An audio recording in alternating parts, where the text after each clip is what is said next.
Assalamualaikum warahmatullahi wabarakatuh. Pada kesempatan kali ini kita akan mempelajari tentang processing. Jadi processing ini adalah sebuah software yang fungsinya untuk menggambar dengan menggunakan pemrograman. Pertama kita akan lihat struktur program processing, kemudian kita akan implementasi beberapa macam gambar sederhana dengan menggunakan processing. Jadi processing ini adalah sebuah bahasa pemrograman yang berbasis open source. Jadi kalian bisa mendownloadnya terlebih dahulu. Silakan di-download di alamat www.processing.org/download. Nah, kalau sudah kalian buka, nanti seperti ini ya tampilannya. Jadi ini adalah IDE dari processing. Tampilannya cukup sederhana. Di sini kita bisa menuliskan baris-baris kode kita. Kemudian kalau mau di run tinggal klik ini segitiga. Kalau mau stop klik ini. Ketika kita merun kode pemrograman gambar kita, maka nanti dia akan menampilkan satu buah jendela yang isinya adalah gambar yang kita buat. Nah, sebelum kita masuk ke praktek ya, kita akan melihat terlebih dahulu struktur program processing. Nah, pada dasarnya sebenarnya kalau tidak pakai struktur ini tidak apa-apa, kita langsung tulis saja kodenya tanpa diselubungi oleh struktur setup atau struktur draw.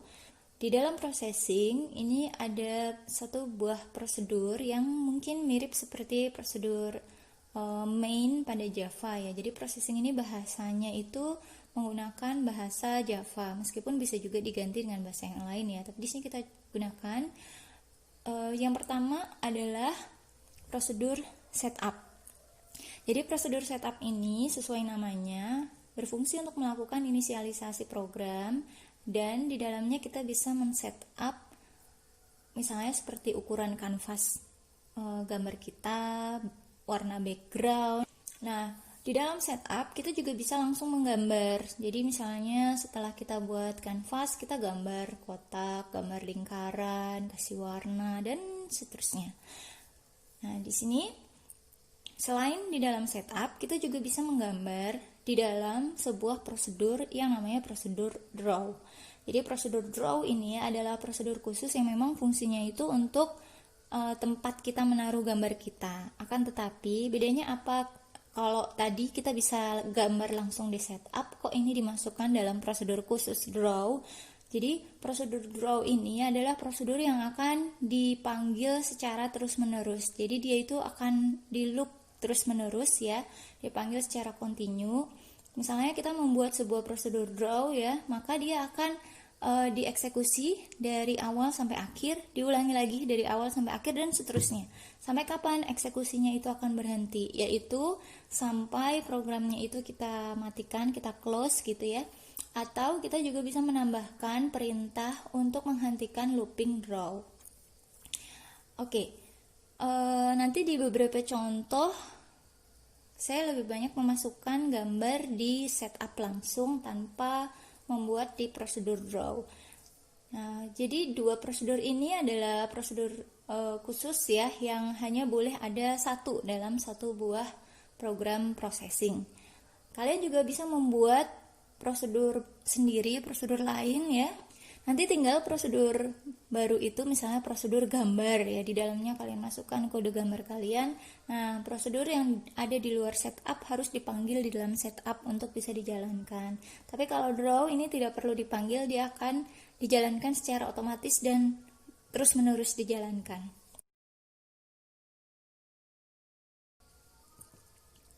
Oke, kita lihat beberapa basic shape di sini. Di dalam processing ini sudah disediakan kode atau sintaks yang bisa dipanggil untuk menggambar beberapa shape dasar. Nah, di sini ada beberapa basic shape yang akan saya perkenalkan dan yang akan kita gunakan ya untuk praktek. Yang pertama, menggambar titik. Menggambar titik sintaksnya sederhana. Point dalam kurung koordinat titik itu mau munculnya di mana? X, koordinat X, koordinat Y. Nah, nanti kita akan lihat bahwa koordinat monitor komputer ya, itu sedikit berbeda dengan koordinat pada diagram Kartesius yang titik tengahnya di 0,0 itu adanya di tengah-tengah. Kalau di komputer 0,0 itu adanya di pojok kiri atas monitor kalian. Oke, kemudian kalau mau membuat garis, sintaksnya adalah line dalam kurung koordinat titik pertama x1, y1, kemudian koordinat titik kedua x2, y2. Kemudian segitiga bisa digambar dengan memanggil fungsi triangle. Kemudian koordinat titik 1, x1, y1, koordinat titik 2, x2, y2, koordinat titik 3, x3, y3.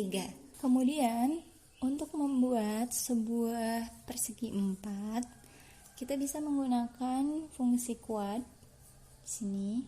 Kemudian kita sebutkan koordinat x1, y1, x2, y2, x3, y3, dan x4, y4. Kemudian kalau kita ingin membuat persegi 4, persegi panjang, kita bisa menggunakan fungsi rectangle ya. Di sini x, y ini menunjukkan titik ujungnya, kemudian kita sebutkan lebarnya dan tingginya. Sedangkan untuk membuat lingkaran, kita bisa menggunakan elips. Kita tinggal menyebutkan titik pusatnya x, y, kemudian width lebarnya dan height tingginya. Nah, kalau kita ingin membuat lingkaran, width dan height-nya ini akan memiliki nilai yang sama. Kemudian untuk membuat kurva, kita bisa menggunakan fungsi Bezier. Jadi di dalam fungsi Bezier ini ada dua macam titik di sini. Yang pertama ini adalah anchor point, yaitu titik tempat mulainya garis itu. Kita sebut x1, y1 dan x2, y2. Kemudian ada control point. Control point itu akan menentukan kelengkungan dari garis yang dihubungkan oleh x1, y1 ke x2, y2. Nah, kita sebut control point untuk x1, y1 sebagai cx1, cy1, kemudian control point untuk x2, y2 sebagai cx2, cy2.